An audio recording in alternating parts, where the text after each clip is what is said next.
સ્વાગત છે અમેરિકાના રાષ્ટ્રપતિ પદની ચૂંટણી ગઈકાલથી જ રસાકસી ચાલે છે. ભારે રસપ્રદ આ ચૂંટણી બની ગઈ છે અને હવે જો બાઇડન મેજિક ફિગરથી 270થી માત્ર 6 મત દૂર જોવા મળી રહ્યા છે.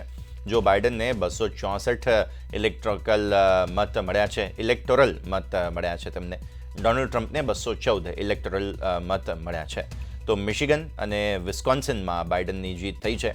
નેવાડામાં પણ જો બાઇડન આગળ ચાલી રહ્યા છે. ટ્રમ્પ 3 રાજ્યોમાં બાઇડનથી આગળ છે અને ભારે રસાકસી બાદ હવે આ આંકડો જોવા મળી રહ્યો છે. તો અમેરિકામાં રાષ્ટ્રપતિ પદની ચૂંટણીમાં પૂર્વ રાજદૂત વિષ્ણુ પ્રકાશે નિવેદન આપ્યું છે કે ચૂંટણી ખૂબ જ રોમાંચક મોડ પર છે. ભારત અને અમેરિકાના સંબંધો સતત મજબૂત જ જોવા મળી રહ્યા છે. કોઈ પણ સરકાર આવે આપણે બંનેની સાથે સંબંધો સારા જ રહેશે. आपका बहुत बहुत स्वागत है एम्बेसडर विष्णु। सबसे बड़ा सवाल ये सर कि अभी चुनाव जो चल रहे हैं अमेरिका में वो किस दिशा में जा रहे हैं? क्या वहां पर ट्रम्प की वापसी होगी या वहां पर बाइडेन की जीत होगी? ये चुनाव का एक बहुत रोमांचक मोड़ पे आ गया है और बहुत मुश्किल है कहना कि किस तरफ ये जाएगा। दिक्कत ये है कि ट्रम्प साहब चाहते हैं कि जो 6 मिलियन यानी 6 करोड़ या हाँ 6 करोड़ जो वोट कल पड़े हैं सिर्फ उसके बेसिस पे चुनाव का नतीजा घोषित कर दिया जाए, जबकि 10 करोड़ अर्ली वोट हैं, उनका क्या कीजिएगा? तो वो भी तो कानून के अधीन आपने मांगे हैं और लोगों ने दिए हैं, तो जाहिर है उसमें टाइम लगेगा।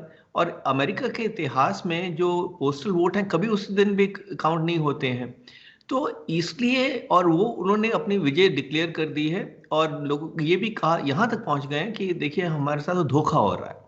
तो ये थोड़ा मुश्किल होता जा रहा है, पर शायद उम्मीद यही की जाती है कि जब ये सुप्रीम कोर्ट जाएंगे तो वहाँ ये मामला सुलझ जाए और जो जनमत है उसको प्राथमिकता दी जाए। यही एक अमेरिका के दोस्त होने के कारण यही इच्छा कर सकते हैं हम। सर लेकिन जिस तरह से डोनाल्ड ट्रंप ने कहा है कि वो सुप्रीम कोर्ट का रुख करेंगे, तो ऐसे में आई थिंक अनप्रेसिडेंटेड है कि जहां पर खुद चुनाव की जो ये लड़ाई है अब ये कहीं ना कहीं लीगल लड़ाई की तरफ बढ़ रही है। और आपको लगता है ये एक लंबा प्रोसेस होने वाला है ये पूरा इशू, ये पूरा चुनाव? ट्रम्प साहब एक अनोखे राष्ट्रपति हैं, अनोखा व्यक्तित्व है, वो कोई साधारण काम नहीं करते हैं। तो पर देखिए एक जो सुप्रीम कोर्ट है वो भी देश की तीन जो एडमिनिस्ट्रेटिव ब्रांचेस होती हैं उसका एक उसमें से एक है। अगर और वो ये भी हिदायत कर सकते हैं कि नहीं जो प्रोसेस है कानूनी है, जो अर्ली वोट हुआ है या पोस्टल वोट हुआ है उसको पूरा करने दीजिए। तो यहाँ भी भारत में भी अगर जैसे कोई कहीं डिफरेंसेस हो जाते हैं तो आप सुप्रीम कोर्ट का दरवाजा खटखटाते हैं, तो इसमें कोई दिक्कत नहीं। दिक्कत ये है कि जिस तरह से उन्होंने कहा है कहीं आग ना भड़क जाए, कहीं लोग ना भड़क जाएं और कहीं अशांति ना फैले, बस इसी चीज का डर है। तीसरी अहम बात यह कि इस बार के चुनाव है वो बहुत अनप्रेसिडेंटेड माहौल में हो रहे हैं, जहां पर पेंडेमिक है पूरे वर्ल्ड में, अमेरिका के नंबर 1 है केसेस के मामले में। तो ऐसे में जो चुनावी प्रक्रिया है उस पर इस बार काफी असर पड़ा है, क्योंकि चुनावी प्रक्रिया जो रही है इस बार उसमें जो वोटिंग है वो जो मेल के जरिए जो वोट किए गए हैं उनकी तादाद बहुत ज्यादा रही। इसी कारण है कि काउंटिंग में बहुत वक्त लग रहा है। आपको क्या लगता है ये काउंटिंग कब तक पूरी होगी, नतीजे कब तक आ पाएंगे? ये कहना बड़ा मुश्किल है, इसलिए मुश्किल है कि एक तो विधान सदन निर्वाचन सदन नहीं है अमेरिका में। जो 51 प्रांत हैं हर एक अपना अपना कानून बनाए हुए हैं।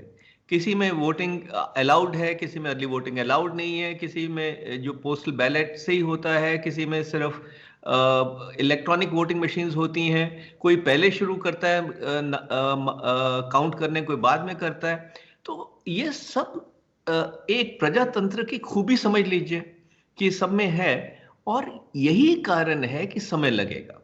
पर जो 2, 3, 4 दिन लगने चाहिए वो लगेंगे और वो लगने भी चाहिए। इस वक्त जैसे जो बयान था बाइडेन साहब का वो एक बहुत सुलझा हुआ बयान था।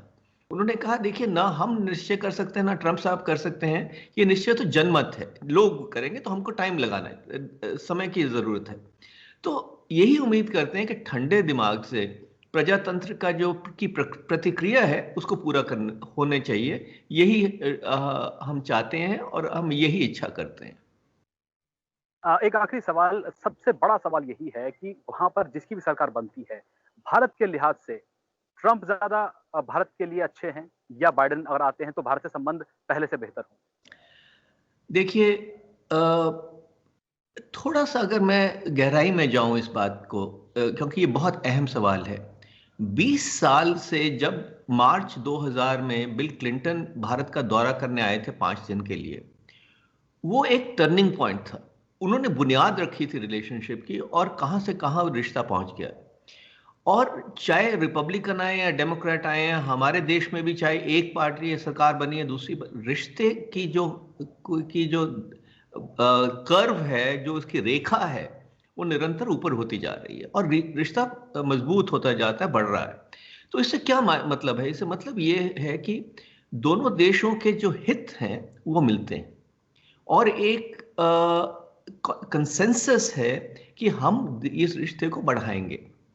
तो ये मुझे लगता है। और बाइडेन साहब तो जब वाइस प्रेसिडेंट थे तो उनके समय में भी रिश्ते मजबूत हुए हैं, और उन्होंने तो कहा भी है कि देखिए, एक तो बड़े स्पष्ट कहा है उन्होंने कि हम आपके साथ ऑनेस्ट कन्वर्सेशन करेंगे, जिसका मतलब ये है कि जाहिर है कोई मतभेद होंगे तो उसकी हम खुल के बात करेंगे, पर हम आपकी मुश्किलें समझते हैं, आपके चैलेंजेस समझते हैं, और हम आपके साथ काम करेंगे ताकि रिश्ता आगे बढ़े। ट्रंप साहब के राज्यकाल में तो रिश्ता बढ़ा ही है। तो मुझे यकीन है कि कोई भी और देखिए, किस राष्ट्रपति को लाते हैं वो हम नहीं तय कर सकते, वो अमेरिका की जनता करेगी। तो जो भी अमेरिका की जनता जिनको भी चुनेगी, हम उनके साथ काम करेंगे, और दोनों देश के हित मिलते हैं, उनके चैलेंजेस मिलते हैं, तो ये रिश्ता और भी मजबूत होगा। ये